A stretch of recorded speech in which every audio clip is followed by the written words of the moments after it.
the doodling as a space where I kind of am allowed to not have to worry about results. Don't have to have some kind of fixed way of being in the world or play any particular role. While I'm doing this, there's a sense that I could do this forever, but I also know that I have a certain amount of time to do it. So there's a little bit of an urgency there, as well as a state of mind that I'm going for, taking me back to that stream of consciousness way of being. Things can transform into other things and there's no fixed identity. It can be very freeing and kind of be in tune with nature in ways that can give it meaning and use it to ground ourselves so that we are more focused.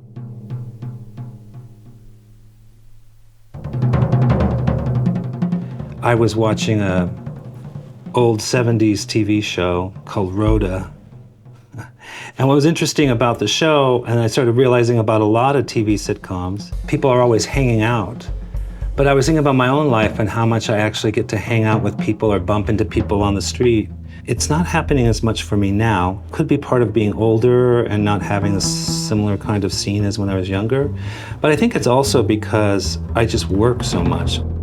Even though we're like one of the wealthiest nations in the world, we also seem to be one where everyone is fatigued and overworked all the time. Can you be a real democracy if everyone's trying to always make a living? This idea of a non-productive space I think is super important.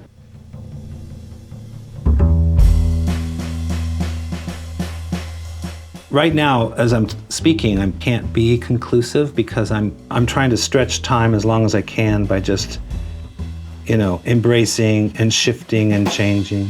And part of it is my voice that continues without kind of pause, and part of it is my line that continues without kind of lifting the pen for too long. So it's either a slow motion panic attack,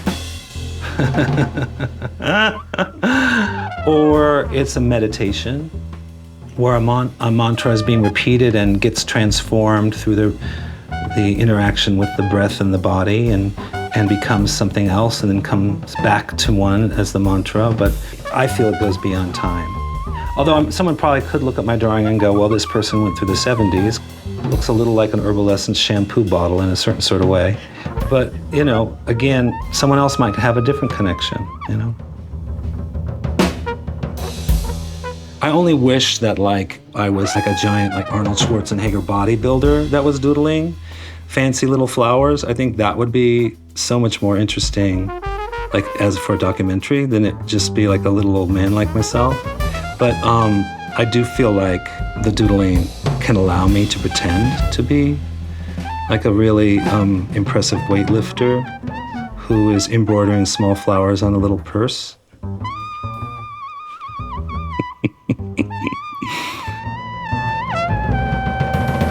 You're hearing what's been on my mind, So it's a little like therapy in some ways. It's a dialogue with yourself, and it's not done with language. It's a visual language, but it could also be like a chicken just scratching on the ground, except there's no worm. What would be the worm of a doodle, right? What would be the thing that you're supposed to get out of a doodle? I guess if it was some self-help or meditation technique, then that would be what you'd get. But as soon as you assign that to it, it doesn't work anymore. Do you know what I mean? Then we're creating another product again and another expectation again. So a good word for me with doodles is innocence. That allows us to be surprised and to learn from doing and not really from producing or consuming.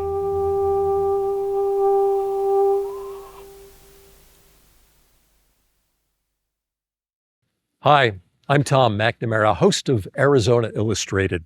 Thank you for watching this Arizona Illustrated story here on YouTube. And if you like that one, well, here's another story we think you'll like.